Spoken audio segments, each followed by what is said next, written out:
Okay, welcome back. Let's get started. Hello. We're going to have class now. Okay. Today we are talking about, we're still on operating systems, of course. So we're talking about I/O systems, mass storage systems, and file management.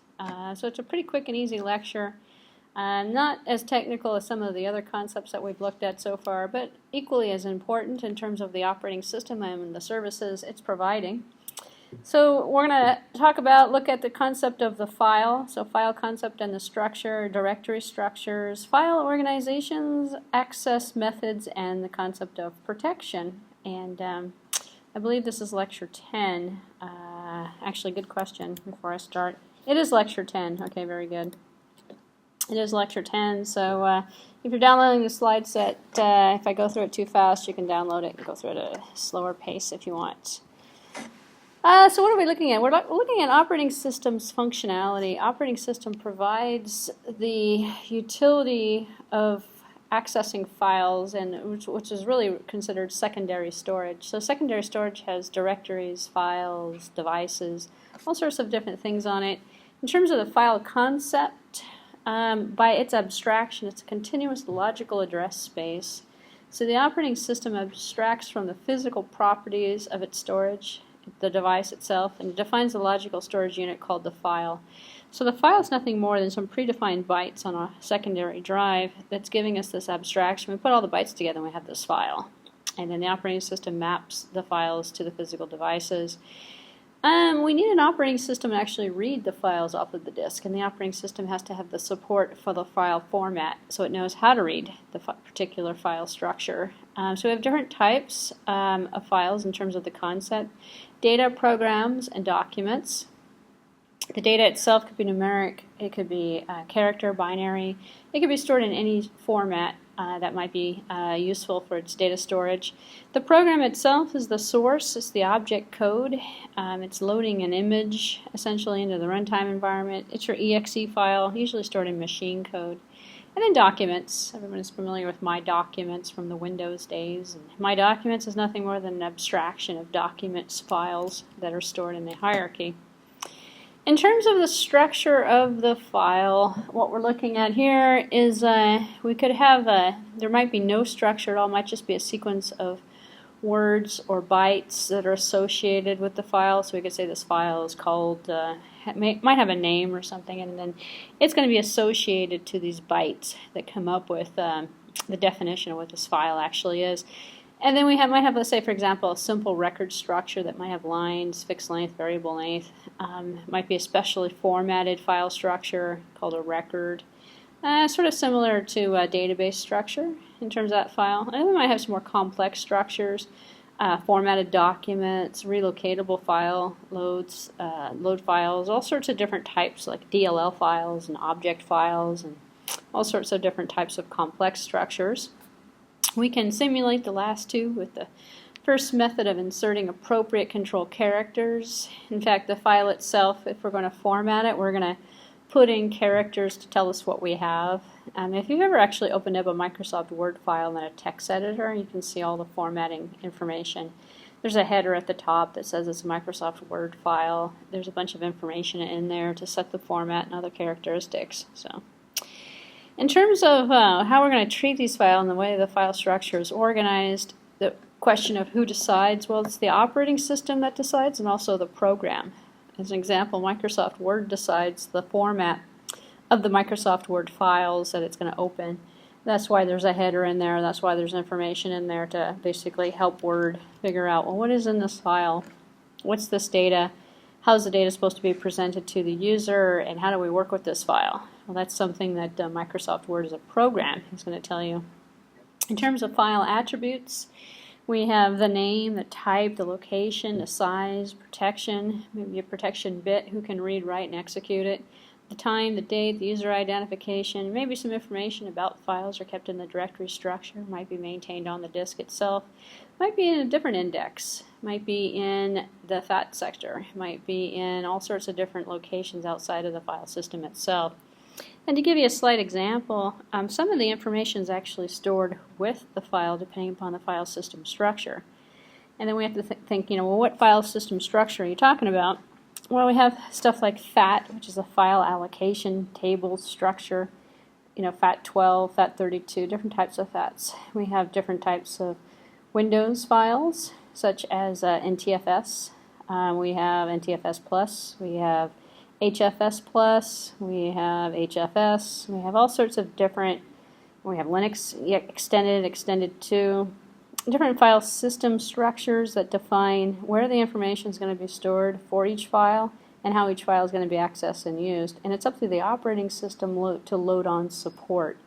To read, write, to find, and to use these files. And as a recent example, in the old days there wasn't very much communication going on between, let's say, the Mac and the Windows systems. OS X didn't really read Windows files and vice versa.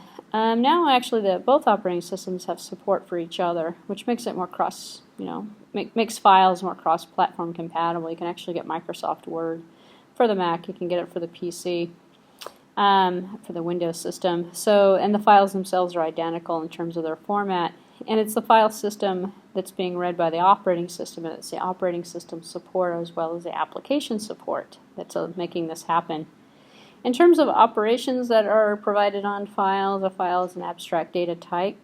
It can be defined in operations such as to create a file, write a file, read a file, seek, delete, truncate, open file, close file, all sorts of different low-level system calls to work with files. You see this in a Linux or Unix system when you write code to, let's say, open a file or to close a file.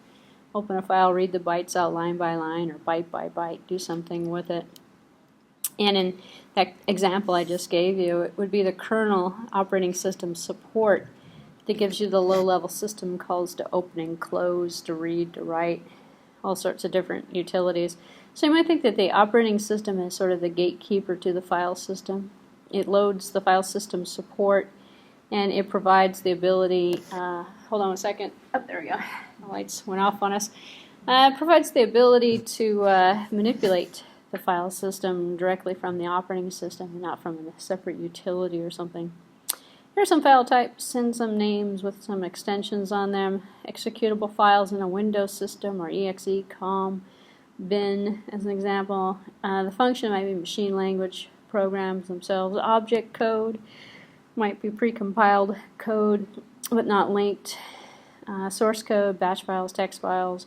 And it's kind of interesting when you can tell Windows programmers easily when they create an executable file and they put a .exe extension on there. Because the runtime environment operates on a file name as the file type association, so the .exe tells the file that it's an executable file, which is kind of interesting. Or .com is an executable file, or .dll is a dynamically linked library file.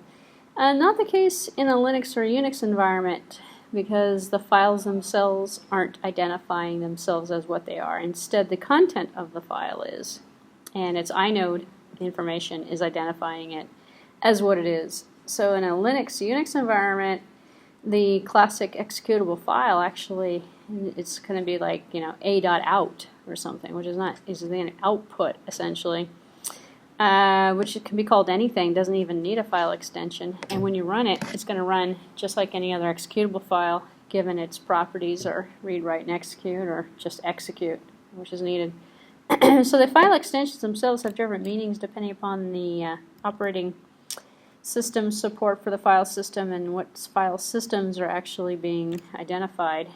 Outside of the file system, we have the directory structure. Directories hold files. As a common user, you're familiar with a lot of this stuff from a user perspective. But these are some of the things you need to implement if you're writing your own operating system. You have to actually implement this support. So as an example, for the directory structure and the number of files on the system, it can be extendable. Might have break file systems into partitions, perhaps, treated as separate storage devices, hold information about the files within those partitions. That's a Windows kind of thing. So Windows, if you load on as an example, you load on a USB drive, a thumb drive in your computer, you'll get a new drive letter. It'll have a new partition on it, and it'll be separated. It'll be G or H or I, depending upon what other drives you have on your system. If you mounted that USB drive on a Linux or Unix system, it doesn't actually get its own drive letter, it doesn't become its own partition. Instead, the contents of the USB drive gets mounted and inserted into the directory structure that already exists. And so you go to, let's say for example, /mount/USB or something, and that you access the contents of the drive through the Directories system. So it's kind of a contrast between how it works in Windows and how it works in other operating systems, Linux-based systems. So in terms of our device directories, that is a collection of nodes containing information about all the files on a partition. We have both directory structure and files that reside on the disk, and we have backups of these structures that are kept on tape. In the old days, actually now the backups are normally kept on CD-ROMs or actually big companies still use tape drives. Actually, they're huge expensive drives with big tapes because if it's not broken, don't fix it. But traditionally nowadays things are being either backed up on other servers off-site, or we're looking at CD-ROMs or DVDs that are used as a backup medium. So in terms of the information that's related to the device directory, we could have the file name, the file type, address, location, all this information that you're looking at on the slide here, and the owner as well. In terms of the protection information. Also, on a per file basis or per process basis, we might have the current position, the read-write position, maybe usage counts or the amount of bytes that are being read or something. So this is all information that would be in a directory, in a device directory or device structure. And it's kind of interesting as well to consider that in some operating systems we have devices that end up becoming directories or device directory entries or file entries, and then on other operating systems we have the device separated out of the file system concept. As an example, in a Linux system, if we had a floppy drive, if we had a USB drive, it actually gets loaded as a device, like FD0 or HD0, HD1 would be hard disk 1, hard disk 0, floppy disk 0.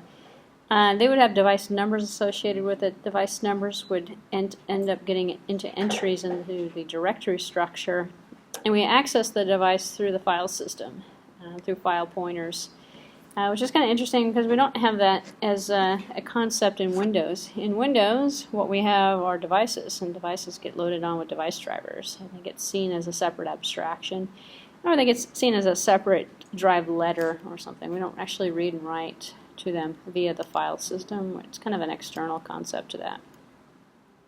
So operations that can be performed on directories themselves, we can search a file, create a file, delete a file, list a directory, rename a file, traverse the file system. Those are common operations that you're familiar with as a user of most of these file systems.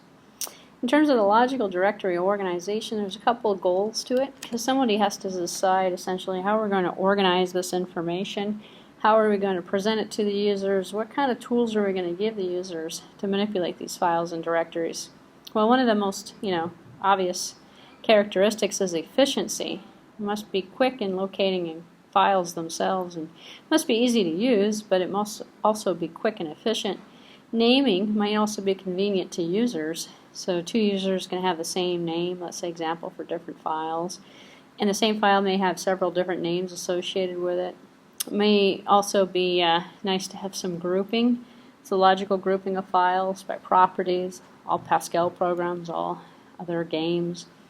And the grouping actually comes through with file associations through file types. In a Windows system, the grouping might be associated with all .doc files, and all .ppt files end up becoming My Documents, and they get grouped together in terms of Microsoft compatible file formats.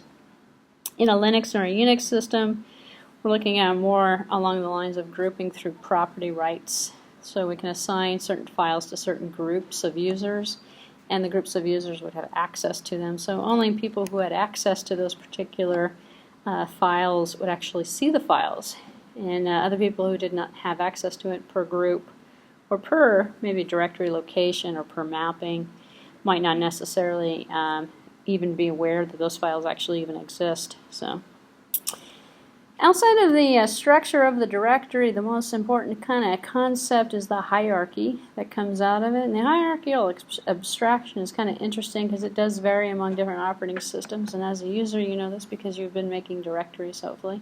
And then you've been making subdirectories and subdirectories. So at a single level directory structure, we have a single directory for all users. All users log in and they see C:\/ or something. Or they see root, or they see one base directory. Naming problems and grouping problems exist in this structure because it's hard to have more than one name for a file or one file with multiple same names per user.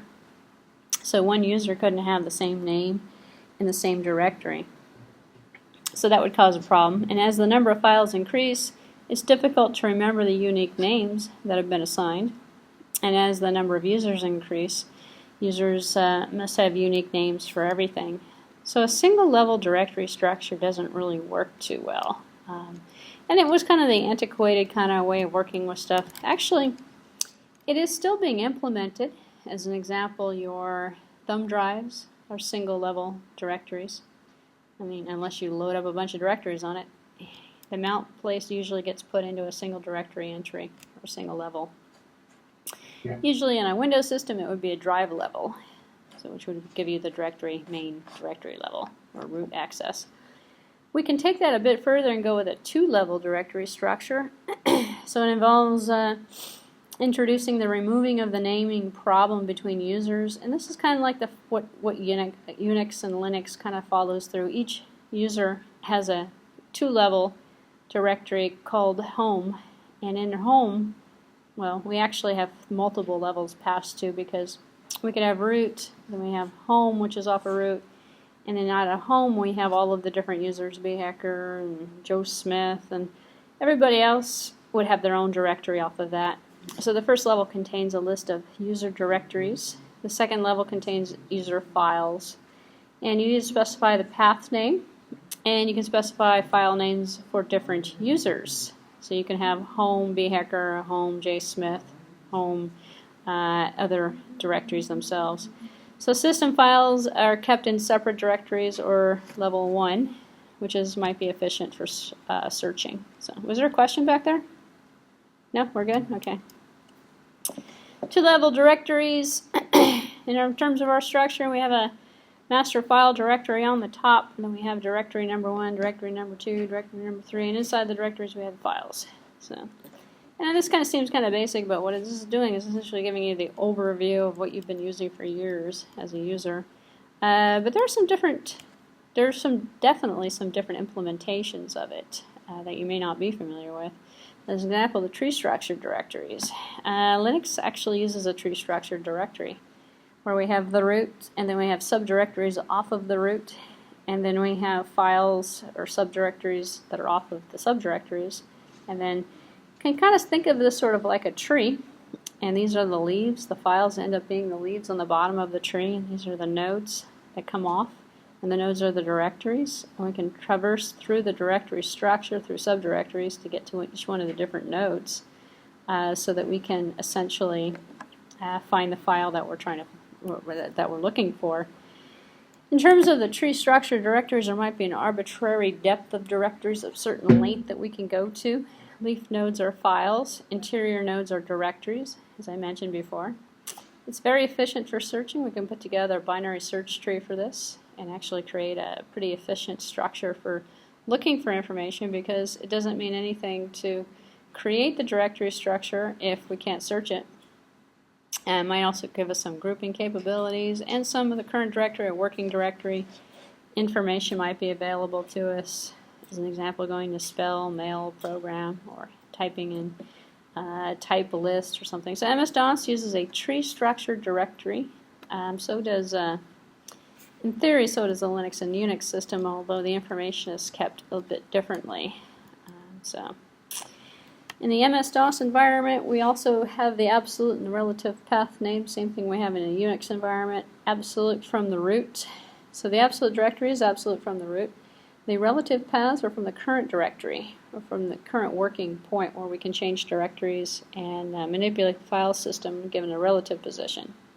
So creating a new file is done in the current directory. Creating your subdirectory is done in the current directory. As an example, make directory, and this is a Linux command actually, not a MS-DOS one, with a directory name. We delete a file by saying rm, file name. I think it's remove or something. It might be rm in DOS, I can't remember. To delete the deletion of a directory, option number 1, only delete its directory if it's empty, or delete all the files and the subdirectories underneath the directory. Remove all recursively, so the -R in a Linux Unix environment does things recursively for us. And then we have the graph directory structures as depicted here, which is slightly different from the tree structure, where we have the ability to go from a directory structure to a directory structure to a file. And the file is actually shared by two separate directory structures. This is more, although similar to a tree structure, very similar to what we get in a Linux Unix environment. We have a mapping. So part of your login is a directory structure that's mapped for you. You have access to the same files. In this particular example, we have a file that's being shared has two different names, essentially, that's pointing to the same file by, let's say, two different users from two different subdirectories off of root. And so we can basically map the file system per user, allow users their own space, and then allow users shared space to files, and then make it so that the user has read access but doesn't have write, or has execute access but doesn't have write or something, or doesn't have read or something.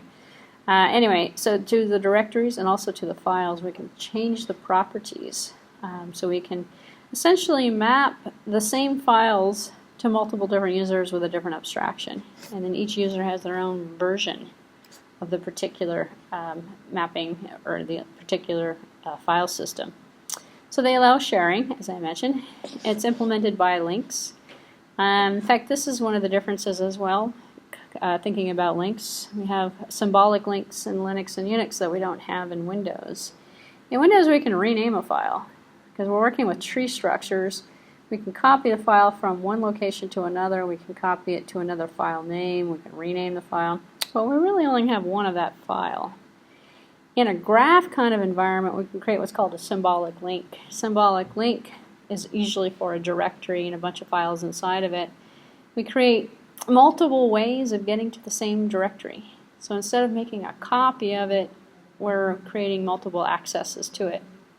When we do that, we kind of create a more efficient environment, and instead of wasting the hard disk space by making copies of everything, we essentially create a link. So we can use the link as another way of accessing it. We can also use symbolic information and remove it so it's not set in stone. So in terms of the implementation by links, the links are pointers to the other files or the subdirectories, and symbolic links are relative path names. So we have a directory entry that is marked as a link, and the name of the real file the directory is given. And we need to resolve the link to locate the file. So we follow links to go to the file system to actually find the files and the directories that we're interested in getting at. So in terms of the implementation by shared files, we have duplicate information in shared directories. The original and the copy is indistinguishable. We don't know which one is the original or which one is the copy. And we need to maintain consistency if one of them is modified. So, in terms of naming, the naming of the file itself may have multiple absolute file names or path names associated with it. And two different names for the same file might also exist in terms of the implementation. And these are all decisions that you have to come up with when you decide you're going to make your own file system. What kind of structure you're going to put together, a tree or a graph, and how you're going to do the naming. There's pros and cons to both, actually. Most people would think that the tree structure would be more efficient versus the graph. And the graph structure itself is more usable yet harder to work with. So in terms of traversal, you have to decide how you're going to traverse the file system, ensure that the shared data structures are traversed only once. In terms of deletion, removing files from someone who deletes it may leave a dangling pointer, a dangling link. So same problems you have with using pointers actually in C or C++. If you remove the file and people have symbolic links to it, then you're going to end up with a situation where you go follow the file, but it's not really there. Somebody removed it. They removed it through a different link. So you can preserve the file until all of the references to it are deleted. So you put checks in the file system to make sure that nothing is deleted until, all the symbolic links are removed, which actually ends up happening in a Linux or Unix environment.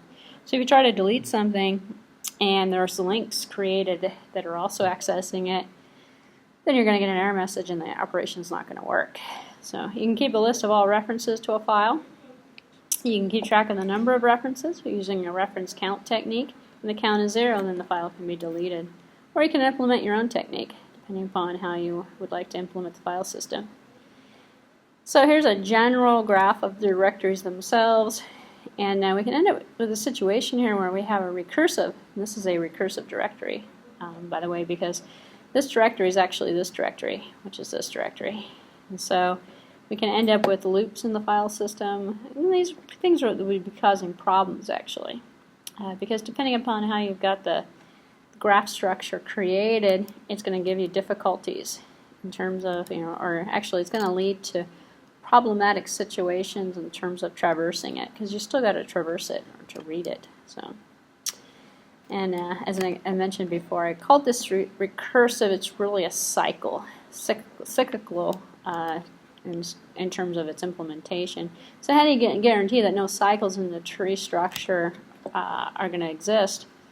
Well, you can allow only links to files, not subdirectories. So you set up rules in the file system, and every time a new link is added, you use a cycle, maybe a cycle detection algorithm to determine whether it's okay or not. So if the links to the directories are allowed, we have a simple graph structure that can be created. So there might be a need to ensure that the components are not traversed twice, both for correctness and for performance. And in terms of correctness, this is correct. However, for performance-wise, we're going to end up with a cycle. We're never actually going to find what we're looking for if we keep having to go directory to directory, and the directory never ends. So we have to make sure we at least get out to a leaf eventually. And so in terms of file deletion, reference count can be a non-zero number. So we need garbage collection mechanism to determine if the file can actually be deleted. So in terms of access method, these are things that you have to think about if you're implementing your own file system. How are we going to access the file by the bytes? How are we going to read it in? We have sequential, direct, random, all sorts of different access methods. You get this, are you familiar with this? And you start programming with file I/O, opening a file, reading the file, and then you're going to open it, you're going to read it with an access method. And the access method is going to be, sequential, or it's going to be random, or it's going to be some sort of a predefined setting or parameter that you're going to give the function call. Sequential reads the next, writes the next, resets, no read after the last write, so it goes one by one. Direct is n equals the relative block number. We just go to a block number and we read it. And we read it until all the blocks are done, and then we've done reading the file. In terms of file protection, we have file owner or creator should be in control of the file by theory. In fact, Windows is sort of like this as well. If you created the file, then it's your file. However, somebody else can go into the system, log in as a different user, and still access the file. File protection in a Windows system, not quite as strong as it is in a Linux or a Unix system. In a Linux or Unix system, we have file attributes that we're setting on the files that can restrict it to certain people or to certain groups. And then we have read, write, and execute that can be set. In a Windows, it's an all or nothing. It's either you have access to the file or you don't. There are some file access methods that you can set in the Properties window. You can make it a hidden file, a system file, a read-only file. There are some certain flags that you can set on it, but the level of sophistication is close but not really identical to what you get in a Linux or Unix environment. You definitely have more control in a Linux or Unix. File owner, creator, whoever has control, what can be done, by whom.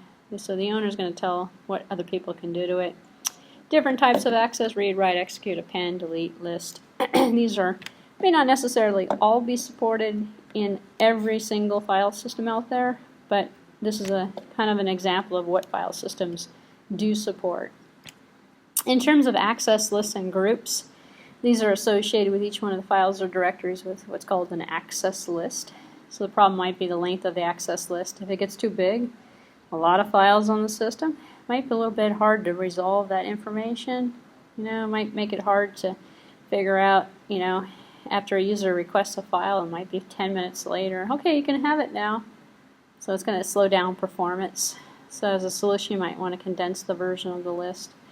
Use modes of access, read, write, execute. So there's 3 classes of users in a Linux and Unix environment, which I'll sort of use as a generic example. There's the owner, there's the group, or there's public. Public is all users. And you get this becomes a lot more close to home when you start uploading files to let's say a web server, and you're trying to give public access to your files, and you get this forbidden error message that comes out of your web browser because you didn't set 777 or 770 or something on your file, 7 being the highest level for all users. So the access mode is going to tell you who's going to access and who's not going to access. And there are bits that are set on the file. So in Linux, there's 3 length bits that are used. And the information is actually kept with the file. So when the file is accessed, then the file, the bits are checked, so there's no list that you have to traverse through. Makes it faster, easier lookup. So fields are user, group, and other, which is our 3 categories, and we have our read, write, and execute. That's our R, our W, and our X. So we use a change mod command. You can use numbers. 761 would be fairly, or 777 or 770 would be fairly open, accessible by the group or by the public, I should say, or public access. So in terms of our file system implementation, and I'm kind of going through this kind of quickly because a lot of you guys are familiar with this stuff already from being a user of a computer. It's hard not to use a computer and not be exposed to file systems concepts because that's what you're using the computer for, to access files for most of the time. But how you set the permissions, how you use the permissions, that's all specific for the file system implementation, and by now you should probably be aware that they're not the same for every file system. Windows uses something totally different than Linux, than Mac systems do. Macs are closer to Linux, Unix, but they're still a little bit different. Macs have journaling file systems, which is an index on the file system. Windows has a compressed file system, which is an indexed file system as well, but it's not a journal, it's an index. So it takes the entire file system, creates an index out of it. So when you go look for a file, you search the index. You don't have to actually search through every single file, which is kind of similar for the journal. It works the same way. All of these techniques are implemented to make the file systems a little easier to navigate and also faster, efficient. Because we don't really care outside of reliability, which is kind of interesting because older file systems made errors. If the file name was too long, it truncated it funny, or it lost stuff, or we had lost clusters from improperly implemented file system links and things. Nowadays it's pretty solid. So nowadays our biggest concern is efficiency, especially if we have a big disk, a big file system. So in terms of the file system implementation, what you're looking at, I have been looking at on the slide, are some of the different varieties. We have the file system structure itself, the allocation methods, the free space management. These are all things that need to be implemented. Directory implementation, efficiency, recovery, performance. In terms of the structure itself, what we're looking at is a logical storage unit with a collection of related information. Hold on one second. Are you the one who emailed me? Check with her back there. Oh, sure. Thank you. Thank you. She's the person taking the test. So for the file structure itself, the logical unit with a collection of related information is the definition of what the file structure entails. For the file system that resides on the secondary storage, or the disk, it's used to improve I/O efficiency, I/O transfer between memory and disk that are performed in blocks, and there's a read, write, modify access for each one of the blocks on the disk. So file system organization is usually into terms of layers, and we have file control block, which is the storage structure consisting of the information about each one of the files. These are basic file system concepts that fall into the category of the structure. In terms of the mounting, This is when we bring the disk or we bring the file structure into the directory structure. So the file system must be mounted before it can be available to process on the system. So we can mount different types of file systems into the same directory structure.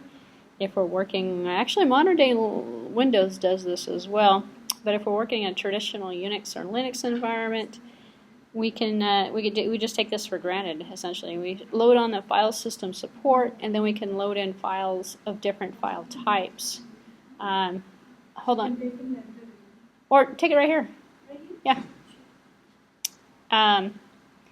So we can load on different types of file system support, then mount different directories of different drives that all have essential entry points into the same structure of all of these different formats. So the OS is given the name of the device and the mount point located within the file structure at which the files are attached.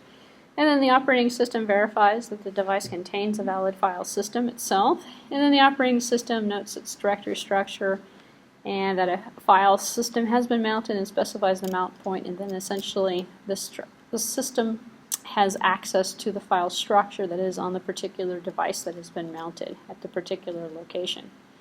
In terms of the allocation of the disk space, this is another consideration that operating systems have to implement. We have low-level access methods that depend upon the disk allocation scheme used to store file data. These schemes might be of three different varieties. Might be of contiguous allocation, linked list allocation, and perhaps blocked allocation. And to go through these kind of, roughly to give you an estimate of how these would be implemented. In terms of the contiguous, putting all the blocks next to each other. Most defrag does this. Puts the blocks next to each other for files. Contiguous allocation is nice because it doesn't take too much time to access the file. So each file access occupies a set of continuous blocks on the disk. It's simple. You only need the starting point of the block and along with the length of the file, and then you have your file. Suits sequential or direct access, fast, very little head movement on the disk itself. Easy to recover in the event of a system crash. We know where the blocks are. We know what blocks belong to each one of the files. Problem with continuous file allocation, it's wasteful. So if the file doesn't fit, we can't put it in there. We delete a file, leaves a hole. Then we have internal and external fragmentation that goes on. If we allocate a file to the hole and the hole's bigger than the file or smaller than the file, we have issues. So we have to use like a best fit or a first fit dynamic storage allocation problem. So it leads to external fragmentation on the disk. And files can't grow. So if we put a file in and we load a file in on next to it, and another one on top of it, next to it, continuously across the disk, we can't open up that file in Microsoft Word and add a couple paragraphs to it. No room for it to grow. So we actually end up having to put padding at the end of it. And if we put padding on it, then we have, again, external fragmentation. Actually, yeah. It would actually be determined to be external or internal. External is disk space that is outside of the file that's reserved for the usage of that particular file location, but it's not being used. Internal would be space that was allocated for the file but not being used. So you could argue and say it's internal if you call the entire open area the file. So otherwise it's external because it's outside of what's actually being stored for the file. Users tend to overestimate space. It leads to internal fragmentation. So it's internal if it's inside of the space that's being reserved for the file. It's external if it's outside of the file itself. And in terms of mapping from logical to physical, the blocks to be accessed equals the queue plus the starting address. Not too bad. Displacement into the blocks is equal to R in terms of how long it takes. Here we have our file directory system. We have a start and we have a length, start and a length for file number 1, start and length for file number 2, and these are three different. And we've got essential information that we can look up in terms of a lookup table. That is simple contiguous allocation, not very efficient. Leads to a lot of external and internal fragmentation. We have linked allocation, a little bit better. Each file is in a linked list of blocks.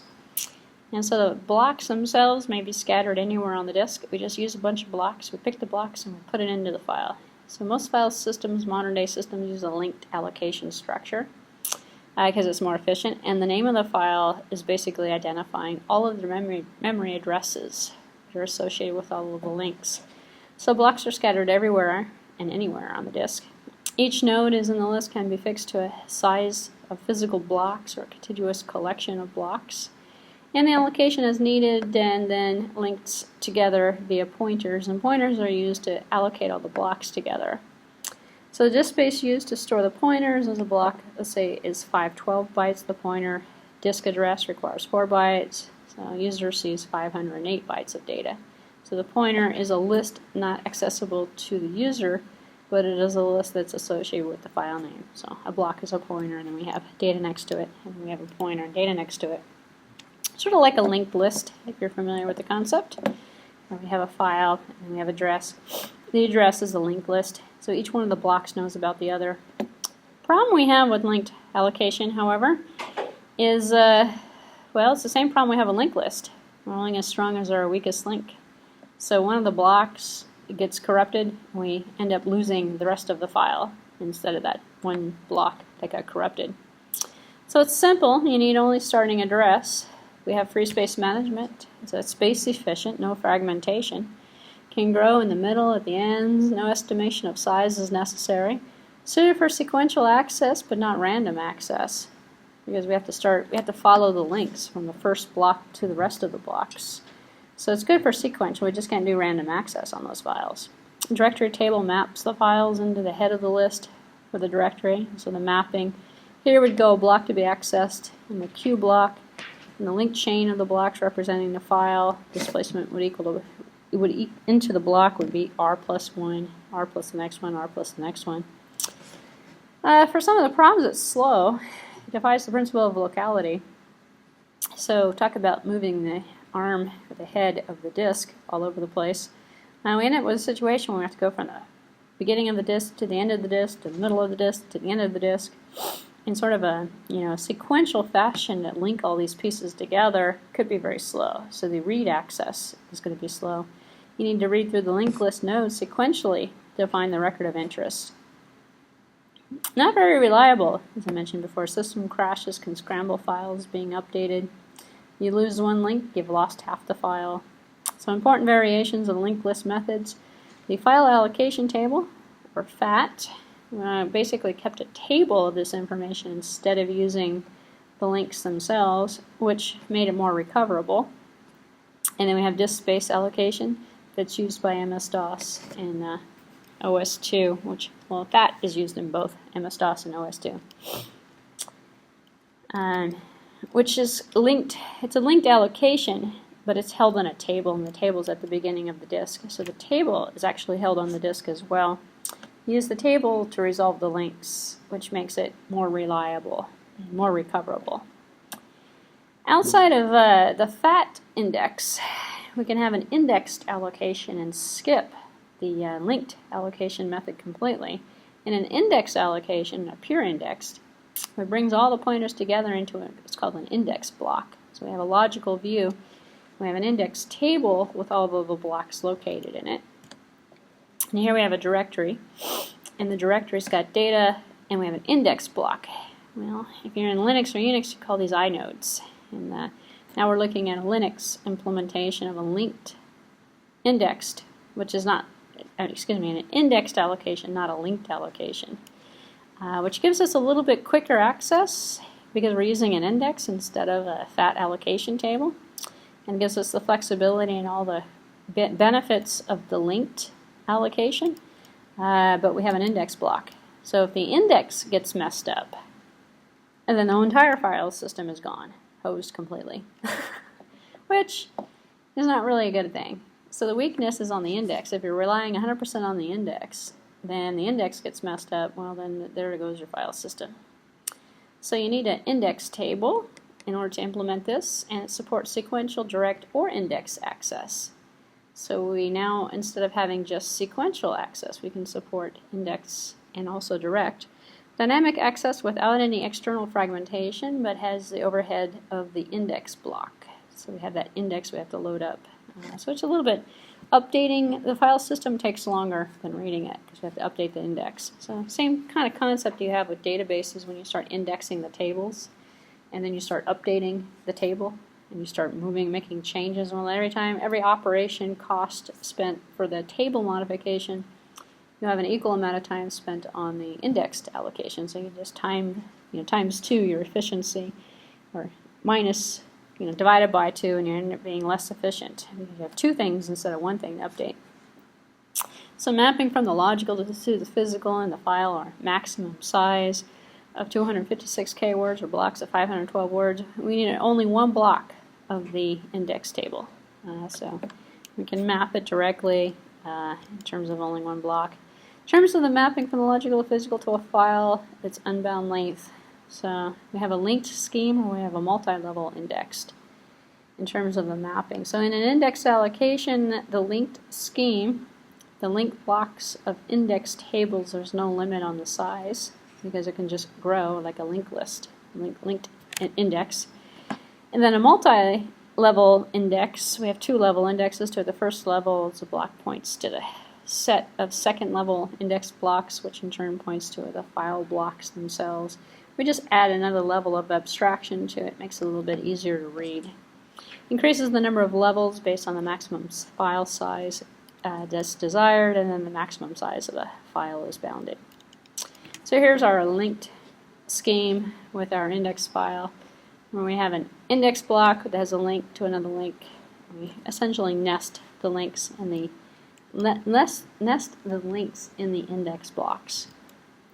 And here's our 2 level index blocks, where we have an outer index block with 2 sub-indexes inside of it that are eventually linking to files. All this stuff over here is the file linking. This is all the information about the files so we can find them in the directory structure.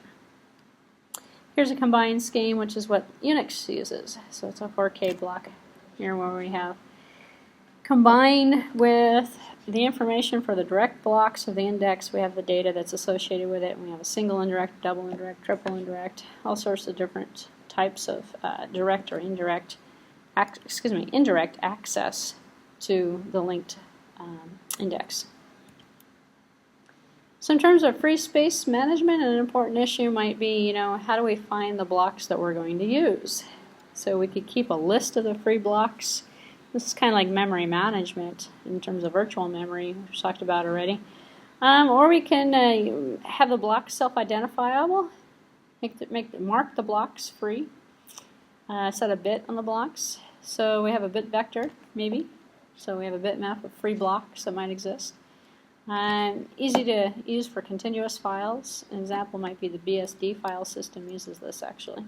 So it keeps tracks of how many blocks are actually not being used or how many free.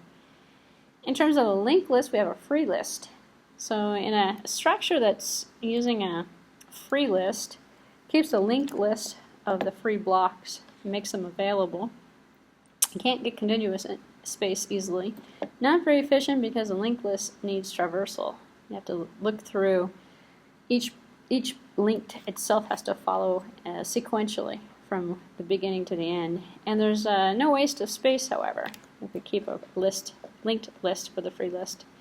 We have a linked list of indices or groupings. So we keep a list index of the index block. So each index contains addresses of free blocks and a pointer to the next index block. So we group them together. So you can find a large number of free blocks continuously, group them together in some sort of a designated size, and then allocate them. Or we could use a counting technique in terms of the counting. We have a linked list of contiguous free blocks that are free.